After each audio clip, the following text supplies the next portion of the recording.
Good morning friends, তোমরা সবাই কেমন আছো? আশা করি ভালো আছো। আমরাও ভালো আছি। আমার নতুন একটা ব্লগে তোমাদের স্বাগত জানাই। আজ আমি তোমাদের দেখালাম আমি সকাল থেকে কি করলাম। সকালবেলার সব কাজকর্ম সেরে নিয়ে কফি নিয়ে বসে গেছি আমি আর দিদি।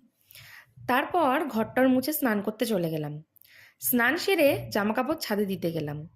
কিছু শুকনো জামাকাপড় ছিল, সেগুলো তুলে নিয়ে এসে ভাঁজ করে নিলাম। তারপর শীতকাল তো বুঝতেই পারছো, তাই একটু ক্রিম টিম মেখে নিচে গিয়ে দেখি দুষ্টু দুটো বদমাইশি করছে। এরপর টিফিন করে নিলাম ননদিনীর করা ডিম পাউরুটি দিয়ে। আজকের আমাদের রান্না হয়েছিল মাছের মাথা দিয়ে ডাল, আলু ভাজা, ডিম দিয়ে লাউ ঘন্ট আর নিহেড়ে মাছ। অনেকে আবার এটাকে লোটে মাছও বলে।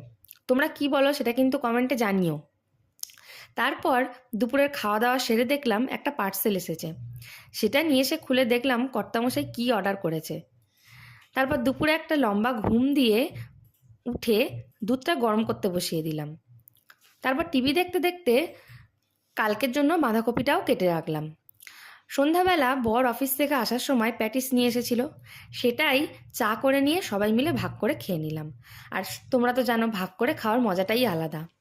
তাই আজকের ব্লগটা আমি এখানেই শেষ করলাম। তোমরা সবাই ভালো থেকো, সুস্থ থেকো।